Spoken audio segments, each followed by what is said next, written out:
Okay दोस्तों, हमने parts of speech के बारे में आपको बहुत डिटेल से, बहुत एक्सप्लेन करके, एलाबोरेट करके बताया। हमने बताया कि एक पार्ट ऑफ स्पीच कैसे कैसे काम कर सकता है, यानी एक word different part of speech कैसे बन सकता है। फॉर एग्जाम्पल, हमने आपको फास्ट का एग्जाम्पल देकर बताया था। हमने एक अपनी वीडियो में सक्सेस का एग्जाम्पल देकर बताया था। जैसे सक्सेस एक नाउन होता है, सक्सेसफुल एक एडजेक्टिव होता है, सक्सीड एक वर्ब होता है। तो आपको ये आना चाहिए कि कौन सा वर्ड या पार्ट ऑफ स्पीच किस सेंटेंस में लगेगा। तो अब है जरा आपके टेस्ट का समय। तो आपको हम क्या करेंगे कि कुछ सेंटेंसेस यहां पर देंगे और इसमें से इसी के थ्रू हम आपको समझाएंगे भी, और आपसे ये भी उम्मीद करेंगे, एक्सपेक्ट करेंगे कि आप कोशिश कीजिए, अब पार्ट ऑफ स्पीच की गलती निकालिए।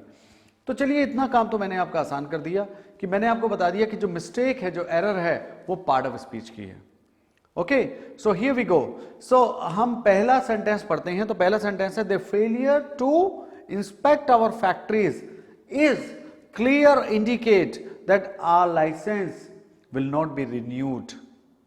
तो आपको ध्यान से इस सेंटेंस में देखना है कि कौन सा पार्ट ऑफ स्पीच क्या काम कर रहा है और क्या वो सही जगह लगा है कि नहीं।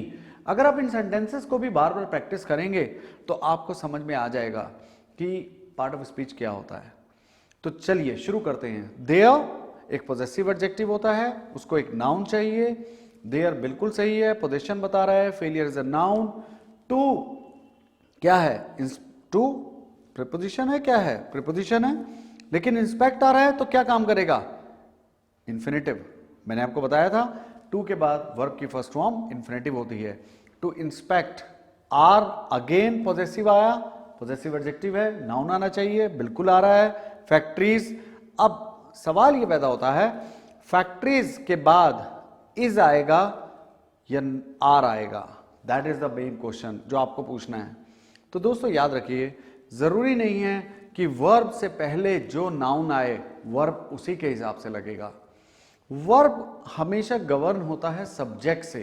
तो आपको एक सेंटेंस में ढूंढना आना चाहिए कि सब्जेक्ट कहां है। तो देयर फेलियर में फेलियर ही सब्जेक्ट है जिसके बारे में वो आगे बात कर रहा है। सो देयर कभी पॉजेसिव एडजेक्टिव, एडजेक्टिव कभी सब्जेक्ट नहीं होते, सब्जेक्ट होते हैं नाउन। और यहां दो ही नाउन है, या तो फेलियर है और उसके आगे फैक्ट्रीज। और वो बात किसकी कर रहा है? सब्जेक्ट कौन है? जो करता है, यानी failure. So there failure to inspect our factories is क्या है? वर्ब। तो वर्ब कौन सा है ये? लिंकिंग वर्ब या हेल्पिंग वर्ब? तो मैंने आपको एक फार्मूला बताया था अपनी एक वीडियो में, is am are, was were, has been, have been, had been be की फॉर्म कहलाती हैं। यदि इनके आगे आईएनजी आता है तो ये हेल्पिंग वर्ब, और यदि इनके आगे आईएनजी नहीं आता तो ये लिंकिंग वर्ब होते हैं। और लिंकिंग वर्ब का फिर फार्मूला बताया था, उनके आगे या तो एडजेक्टिव आएगा या नाउन आएगा। तो अगर आप ध्यान से देखें कि इसके बाद क्लियर एडजेक्टिव आ तो रहा है, बात सही है, लेकिन उसके आगे क्या आ रहा है? ध्यान से देखिए, इंडिकेट। जैसे आपने शुरू में क्या देखा था? इंस्पेक्ट, ऐसे ही है वर्ड इंडिकेट, और ये भी वर्ब है। जबकि यहां क्या आना चाहिए? Is a clear indication. क्यों इंडिकेशन? क्योंकि लिंकिंग वर्ब आया, मुझे नाउन चाहिए या एडजेक्टिव चाहिए। एडजेक्टिव मेरा आ गया तो ये पक्की बात है कि एडजेक्टिव के बाद नाउन आएगा। So indicate is the wrong word. So what will it be? कि the failure to inspect our factories is a clear indication that our licence will not be renewed. By the way, आपको गलती तो मिल गई, जरा बताइए that क्या काम कर रहा है? कंजंक्शन। तो अगर कंजंक्शन है तो आगे क्या मिलेगा? वर्ब। तो वर्ब कहां है? बी। रिवार्डेड नहीं, बी। और विल क्या है? मॉडल। तो आर क्या है? पोजेसिव। क्या? एडजेक्टिव। प्रोनाउन क्यों नहीं है? क्योंकि उसके आगे नाउन है। तो यदि आर है, पोजेसिव एडजेक्टिव है, लाइसेंस है, नाउन है, will modal, not adverb, be verb, तो रिन्यूड क्या है? एडजेक्टिव। तो ये कैसा एडजेक्टिव है? इसको बोलते हैं दोस्तों पास्ट पार्टिसिपल, और बी के बाद आपको अक्सर मिलेगा। So our sentence is now correct. बस आपने इंडिकेट की जगह क्या करना है? इंडिकेशन। होपफुली आपको यहां तक समझ में आया होगा। तो चलिए दूसरे सेंटेंस की तरफ देखते हैं। अब आप कोशिश कीजिए खुद निकालने की। Some genuine issues exist with the new adopted system which need to be examined. तो आप इसको ध्यान से देखिए, इसमें 2-3 चीजें हैं जो आपको ध्यान देनी है. तो पहले तो वो कह रहा है सम जेन्युइन इश्यूज. तो आप उसमें नाउन देखिए क्या है, ना सम नाउन है, ना जेन्युइन नाउन है, इश्यूज नाउन है. उससे पहले वाले दोनों एडजेक्टिव्स हैं. तो सम, तो कभी कभी आपको 2 एडजेक्टिव साथ साथ आ सकते हैं. सम भी एडजेक्टिव, जेन्युइन भी एडजेक्टिव. तो उसके बाद इश्यूज क्या है, नाउन. और ये नाउन सब्जेक्ट का काम कर रहा है. तो ये बताइए सब्जेक्ट है तो क्या करेगा, ये वर्ब को गवर्न करेगा. सो अगर ये वर्ब को गवर्न करेगा तो इसके आगे वर्ब कैसा होना चाहिए, सिंगुलर या प्लूरल? प्लूरल, क्योंकि इश्यूज क्या है, प्लूरल. एस लगा. विद द, विद क्या है, प्रीपोजिशन. द क्या है, आर्टिकल है. रूल बताइए, नाउन चाहिए. प्रीपोजिशन और आर्टिकल को क्या चाहिए, नाउन. तो जरा नाउन ढूंढिए कहां है. विद द, न्यू नाउन है, एडॉप्टेड नाउन है या सिस्टम नाउन है. तो जब आपके पास आर्टिकल आए तो याद रखिएगा उसके आगे अगर आपको 3 वर्ड्स आएंगे तो 3 वर्ड्स ऐसे आएंगे, एडवर्ब, एडजेक्टिव, नाउन. यदि आर्टिकल के बाद 2 वर्ड्स आएंगे तो ऐसे आएंगे, आर्टिकल, एडजेक्टिव, नाउन. यदि आर्टिकल के बाद एक ही वर्ड आया इस तरह का तो वो सिर्फ नाउन होगा. हमारे पास यहां 3 वर्ड हैं. तो क्या बनेगा structure, article plus adverb plus adjective और प्लस नाउन. तो आपके पास सिस्टम नाउन सही है, एडॉप्टेड पार्टिसिपल एडजेक्टिव सही है, लेकिन न्यू गलत है. यहां आना चाहिए न्यूली एडवर्ब, क्योंकि न्यू एक एडजेक्टिव होता है. और जबकि ये न्यूली किसको बता रहा है, एडॉप्टेड को. So the important thing is कि some genuine issues exist with the newly adopted system आएगा, new adopted system. Which need to be examine नहीं. एक और इसमें हो सकता है कि हमें विच नीड की जगह करना चाहिए which needs to be examined. Now needs आएगा या नीड आएगा, यहां क्योंकि हम इश्यूज की ही बात कर रहे हैं तो यहां पर नीड ही रहेगा. तो एरर वहां नहीं है, एरर उसी में ही है, न्यूली में. तो न्यू का क्या होगा, न्यूली. ये पार्ट ऑफ स्पीच की एरर है. तो देखिए आपको समझ में आएगा अगर आप एक एक करके ऐसे देखेंगे. जब आपके पास एग्जाम आएगा तो आपके पास इतना समय नहीं होता, तो आप इसको सबकॉन्शियस माइंड में लेके जाइए कि मुझे फौरन देखते ही पता चले. तो अगर मुझे देखना है तो मैं ऐसे देख के नहीं बताऊंगा कि ये क्या है, ये क्या है. So I will read the paragraph and से okay with the new adopted system is wrong, it should be newly adopted system. And this is how you should practise. Did you get the point? That's good. So let's go to the next sentence. So what is the first one? We are confident that steps, आगे क्या कह रहा है, we are confident that the steps we have taken will attract talented people and ensure that we remain profitably. मुझे यहीं से error पता चल गई. तो आप बताइए एरर क्या है. We are confident बिल्कुल सही है. We subject are linking verb, adjective आएगा, आ गया. That conjunction, आगे verb आना चाहिए, clause है तो steps क्या हो गया उसका, subject. We That steps we have taken, जो हमने लिए हैं, will मॉडल है, attract वर्ब है, talented people बिल्कुल सही है, people नाउन है, talented एडजेक्टिव है, and ensure, अब एक और वर्ब आ गया, and आ गया कंजक्शन, that we remain. याद रखिए कुछ ऐसे वर्ड्स होते हैं जो देखने में एक्शन वर्ब होते हैं लेकिन काम करते हैं लिंकिंग वर्ब का. remain, become और सारे के सारे जो हमारे सेंसेस वाले वर्ड्स हैं ये बहुत काम करते हैं लिंकिंग वर्ब का. कई जगह आपको मिलेगी. और दोस्तों लिंकिंग वर्ब के बाद कभी एडवर्ब खाली नहीं आता, ये ध्यान रखिएगा. लिंकिंग वर्ब के बाद हमेशा एडजेक्टिव आएगा. तो बी के बाद आपको कभी एडवर्ब खाली नहीं मिलेगा, अगर मिलेगा तो एडजेक्टिव से पहले मिलेगा. तो प्रॉफिटेबली यहां पर नहीं आएगा क्योंकि रिमेन एक लिंकिंग वर्ब है और लिंकिंग वर्ब के बाद एडवर्ब्स नहीं आते, लिंकिंग वर्ब्स के बाद एडजेक्टिव आते हैं. तो प्रॉफिटेबली के बाद की जगह क्या आएगा, profitable. And this is how you have to look at the errors of parts of speech. So let's go to the next one. It had all begun in brightly lit room as I dreamily ran my fingers over the surface of a globe. तो मुझे error देखने से ही पता चल गई क्या है.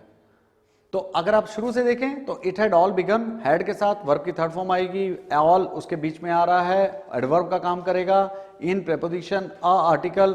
तो पक्की बात है आर्टिकल आया तो नाउन आएगा, नाउन से पहले एडजेक्टिव लेट उससे पहले ब्राइटली एडवर्ब, और ऐसे ही कर रहे हैं हम एज आई। अब ये दूसरा शुरू हो गया, आई ड्रीमली रैन माई फिंगर्स, यहां तक बिल्कुल सही है। यहां पर ड्रीमली एडवर्ब का काम कर रहा है, वर्ब को क्वालिफाई कर रहा है। माई पॉजेसिव है, फिंगर्स नाउन है। ओवर द सरफेस्ड नहीं आएगा, आर्टिकल आया तो आर्टिकल की एरर क्या होती है, आर्टिकल के बाद क्या आना चाहिए, नाउन, और यहां नाउन नहीं है क्योंकि उसके बाद तो ऑफ आ गया। आगे का नाउन तो ऑफ का है, तो ग्लोब किसका नाउन है, ऑफ का। तो सरफेस्ड की जगह क्या आएगा, सरफेस। सरफेस्ड मजे की बात है कि सरफेस एक वर्ब का काम भी करता है, तब हम उसका ईडी लगा के बनाते हैं। जैसे ही रीसरफेस्ड आफ्टर अ शॉर्ट हाइटस, थोड़े ही समय के ब्रेक के बाद वो लोगों के सामने दोबारा आया, तब हम इस्तेमाल करते हैं रीसरफेस का। अदरवाइज यहां पर सरफेस नाउन की तरह जैसे काम करता है वैसे काम करेगा। तो दोस्तों सरफेस की जगह क्या आएगा, सरफेस। अब चलते हैं हम अपनी अलग दूसरी एरर की तरफ। तो इस सेंटेंस को जरा ध्यान से देखिए। तो क्या कह रहा है सेंटेंस, सेंटेंस कहता है the company's decision to issue bonus shares, किसके साथ, क्लियरली इंडिकेट्स क्या, the management's confident about the future. तो मुझे एकदम से समझ में आ गया। मैंने आपको शुरू में एक वीडियो में 5 सूत्र बताए थे, और मैंने आपको बताया था कि कुछ जगह ऐसी होती है कि जहां पर पक्का नाउन आएगा, और उनमें से एक सूत्र था एपस्ट्रोफी एस का। इसको बोलते हैं हम रूल या फंडा या की, क्या, नाउन्स नाउन। यदि आपको कभी एपस्ट्रोफी एस मिले और उसके बाद एडजेक्टिव दिया है, और कैसे पता चलेगा ये एडजेक्टिव है, ईएनटी। तो यदि ईएनटी आ रहा है तो वही गलत है, आपको पूरा सेंटेंस पढ़ने की जरूरत नहीं है। आपको एपस्ट्रोफी एस मिला, उसके बाद क्या मिल रहा है, कॉन्फिडेंट, उसकी जगह क्या होना चाहिए, कॉन्फिडेंस। तो बता दूं मैं दोस्तों कि ईएनसी वाले सारे वर्ड्स नाउन होते हैं, ईएनटी वाले सारे वर्ड्स एडजेक्टिव होते हैं। यहां एडजेक्टिव नहीं आएगा, क्यों नहीं आएगा, नाउन्स नाउन। तो कॉन्फिडेंट की जगह बस आपने क्या लगाना है, कॉन्फिडेंस। तो अब आप देखेंगे कि आपका काम आसान होता जा रहा है। अब आपको समझ में आ रहा है कि पार्ट ऑफ स्पीच क्या होती है। And this is what I keep saying, knowledge समझने से नहीं आती, करने से आती है। So the knowledge is not in understanding, it is in doing. तो आप वीडियो देखिए और उसको करके देखिए। Let's go to the next one. Now the next is in spite of the heavy raining, बस यही समझ में आ गया। इन स्पाइट का रूल याद रखिए, आपको मैं 4 वर्ड्स बताता हूं, आप ध्यान रखिएगा, इसकी एरर बहुत आती है। इन स्पाइट के बाद ऑफ आएगा, डेस्पाइट के बाद ऑफ नहीं आएगा, रिगार्डलेस के बाद ऑफ आएगा, नॉट विद स्टैंडिंग के बाद ऑफ नहीं आएगा। तो 4 फंडा याद रखिए, चारों आते हैं। इंस्पाइट और रिगार्डलेस के बाद ऑफ आता है, डेस्पाइट और नॉट विद स्टैंडिंग के बाद ऑफ नहीं आता। तो बताइए यहां पर एरर है कि नहीं, इंस्पाइट ऑफ दिया है, नहीं। तो in spite of the heavy raining नहीं होता। मैं क्यों बनाऊंगा जीरंड अगर मेरे पास है नाउन। तो हैवी क्या है, एडजेक्टिव, तो आगे क्या आना चाहिए, नाउन। और रेन वर्ब भी होता है और नाउन भी होता है, तो मैं रेनिंग क्यों लगाऊंगा, मैं तो रेन लगाऊंगा। सो मैं क्या बोलूंगा, इन spite of heavy rain. So what is the error, raining की जगह रेन आएगा। It's so easy. आप इसको ध्यान से देखिए और बार बार देखिए और करिए कि wow I can understand that and gain that confidence. अब जरा अगला देखते हैं। Wow, mother and I generally go to the food store and what do you do and pick food items, किसके लिए, फॉर द चैरिटेबल। नाउ बहुत basic error है। For preposition, the article, क्या चाहिए, नाउन, एबीएलई वाले सारे वर्ड्स क्या होते हैं, एडजेक्टिव। चैरिटेबल की जगह चैरिटी आएगा, finish. And this is how you have to look at the part of speech. आप एग्जाम में एक एक करके नहीं देखेंगे, आप पढ़िए और पता लगाइए and then you will do it. इसको इंग्लिश में कहते हैं cake walk. It's a cake walk if you do what they have done with Burj Khalifa. Foundation very strong, drill कीजिए अपने आप को, अंदर जाइए, नॉलेज देखिए। और यही होता है जब आप गोता खाते हैं समुद्र में, तभी आपको तो हीरे मिलते हैं। And this is what we are going to do. So we are going to apply this knowledge as well. Okay? Hope you liked it. Do it again. We are going to discuss something different. You know, as you see, the pattern of especially your banking exam now is changing. अब उस पर वो जो error पहले आती थी कि, तो पहले एरर क्या आती थी कि आपको एक सेंटेंस में एक चीज गलत दी होती थी और आपको उसको ठीक करना होता था या एरर निकालना था. But now as the students are becoming smart, these people who take your exams, they're becoming smarter. Smart is what? Adjective. Smarter क्या है? Comparative degree. Yeah. So in this video we are going to discuss a new way that these smart people are giving us to solve. So don't you worry. ये उसका basic वही रहेगा, यानी parts of speech. हम आपको यहाँ पर कुछ करने वाले हैं. हम आपको यहाँ 4 सेंटेंस दिखाएंगे और 5 ऑप्शन है उसके. आपने ये देखना है कि कौन सा ऑप्शन पांचों में से सही है और आपने उस पर टिक लगाना है. यानी आपको 1 मार्क लेने के लिए थोड़ी मेहनत ज्यादा करनी पड़ेगी. पहले एक ही सेंटेंस में मिल जाता था, अब 5 चेक करने पड़ेंगे तो 1 मिलेगा. लेकिन ये आसान है अगर आपके फंडा क्लियर हैं तो हम जरा जल्दी से देंगे 5 सेंटेंस और बताइए कौन सा सही है. या सो जरा पहला सेंटेंस पढ़िए जल्दी से. On a number of occasions, we had noticed that those two employees were in a state of confused. साफ पता चल रहा है. In a state, यहां तक तो सही है. In preposition, a article, state noun. आगे क्या आया? Of. और of क्या होता है? Preposition. बेसिक फंडा याद रखिए, आपको बहुत काम आएगा. प्रेपोजिशन को क्या चाहिए? नाउन. तो क्या आना चाहिए आगे? नाउन. तो कंफ्यूज्ड नाउन हो ही नहीं सकता. तो ईडी वाले वर्ड्स याद रखिए आज के बाद, या तो होंगे वर्ब सेकंड या थर्ड फॉर्म और या होंगे एडजेक्टिव्स. तो यहां पर कंफ्यूज्ड जो उसने बताने की कोशिश की है उसका एडजेक्टिव बना रहा है, जबकि एडजेक्टिव बन ही नहीं सकता. बन सकता था यदि इसके बाद नाउन होता, क्योंकि ऑफ को क्या चाहिए? नाउन. और अगर ऑफ को नाउन चाहिए तो मुझे कंफ्यूज्ड गलत है. कंफ्यूज्ड की जगह होना चाहिए था कंफ्यूजन. तो confusion is the right answer. लेकिन अभी आपको 1 मार्क नहीं मिला है, आपको सारे चेक करने पड़ेंगे. जरा जल्दी से दूसरे पे नजर डालते हैं. On a number of occasions we had noticed that those 2 employees same were in a confusion state. अरे वाह, अब तो सही कर दिया. इन क्या है? प्रीपोजिशन. ए क्या है? आर्टिकल. कंफ्यूजन क्या है? नाउन. तो स्टेट क्या है? वो भी तो नाउन है. यहां थोड़ा गड़बड़ हो गई. स्टेट नाउन है तो जो चीज स्टेट की विशेषता बताएगी वो होना चाहिए एडजेक्टिव. तो कंफ्यूजन तो नाउन है, हमें चाहिए क्या? एडजेक्टिव. अब जो उसने ऊपर लगाया था वो यहां आना चाहिए था, और जो नंबर 2 में लगाया वो नंबर 1 में लगाना चाहिए था.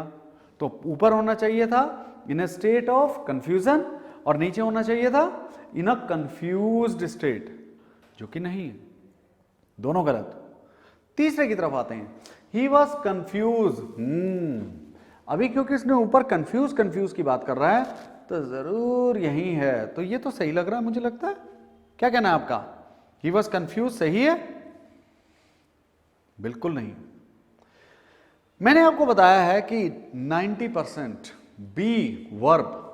पहले बताइए बी वर्ब क्या होता है? Is am are, was verb, has been, have been, had been. ये काम क्या करता है? ज्यादातर स्टेट बताता है. तो कौन सा पार्ट ऑफ स्पीच स्टेट बताता है, अवस्था बताता है? एडजेक्टिव. तो यही कारण है कि बी के बाद आमतौर पर आपको एडजेक्टिव्स मिलेंगे. तो उसने यहां पर क्या लगाया है? He was confuse. जबकि कंफ्यूज एक वर्ब है, जैसे हम इस्तेमाल करते हैं ए डोंट गेट कंफ्यूज्ड. कंफ्यूज नहीं, यू आर कंफ्यूजिंग मी. यहां पर वर्ब है. तो जब मैं कहता हूं डोंट गेट कंफ्यूज्ड तो गेट को भी पार्टिसिपल चाहिए. और जब मैं यहां कह रहा हूं ही वॉज कंफ्यूज नहीं, ही वॉज कंफ्यूज्ड, स्टेट बताएगा. ये सेंटेंस भी गलत है. अब चौथा सेंटेंस देखते हैं. तो ये तो ठीक होना चाहिए. Confuse is nothing but a state of mind. तो आप ये बताइए कि यहां कंफ्यूज सही है या नहीं? अगर आपके पास कहीं पर भी दूसरे नंबर का वर्ड वर्ब है तो बताइए पहले नंबर का वर्ड क्या होगा? 101% सब्जेक्ट. और सब्जेक्ट क्या होता है? या तो नाउन या प्रोनाउन, बेसिक फंडा याद रखिए। तो अगर ये सब्जेक्ट है और अगर लगाने की जरूरत ही नहीं, ये सब्जेक्ट है, तो ये सब्जेक्ट है तो ये क्या होना चाहिए, नाउन, जबकि ये क्या लगा है, वर्ब। सेंटेंस ये भी गलत है, तो इसकी जगह क्या होना चाहिए, confusion is nothing but a state of mind. So what is the right answer, none of this. ये मैंने आपको इसलिए दिखाया कि एक बार फिर आप इस बात पर जोर डालें कि अगर मेरे बेसिक्स ठीक हैं तो मुझे ये पैटर्न या वो पैटर्न, उससे कोई लेना देना नहीं है। You know why do they break the patterns? ये पैटर्न्स क्यों तोड़ते हैं बोर्ड्स वाले? वो इसलिए क्योंकि उनको लगने लगता है एक समय के बाद कि बहुत सारी गाइड्स आ गई हैं, बहुत सारी चीज़ें हैं जिससे स्टूडेंट सीखते हैं, तो सीखना तो कोई बुरी बात नहीं है, लेकिन यदि वो पैटर्न लीनियर पैटर्न हो जाए, वो मल्टी डायमेंशनल ना हो, तो उनको समझ में आने लगता है कि ये एक तरह के पैटर्न को देखकर एग्जाम निकाल लेते हैं। तो वो क्या करते हैं, वो आपके आईक्यू को और चेक करेंगे, आपके इंटेलिजेंस लेवल को और चेक करेंगे, आपका एक्सपोजर इंग्लिश का कितना है, ये उसका एग्जाम्पल है। तो आप बिल्कुल मत घबराइए अगर पैटर्न चेंज होता है। पैटर्न चेंज होता है तो मनाइए कि ये अच्छी बात है। क्यों? अगर आप इन सब चीज़ों को कर रहे हैं, जैसे मैंने आपको बताया फाउंडेशन पे काम कर रहे हैं, तो आपको कोई फर्क नहीं पड़ेगा, पैटर्न कुछ भी हो आप स्कोर करेंगे। इनफैक्ट आप उनसे अच्छा स्कोर करेंगे जो फाउंडेशन को स्ट्रॉन्ग बनाकर नहीं चल रहे हैं, जो ऊपर ऊपर से पढ़ रहे हैं सुपरफिशियली।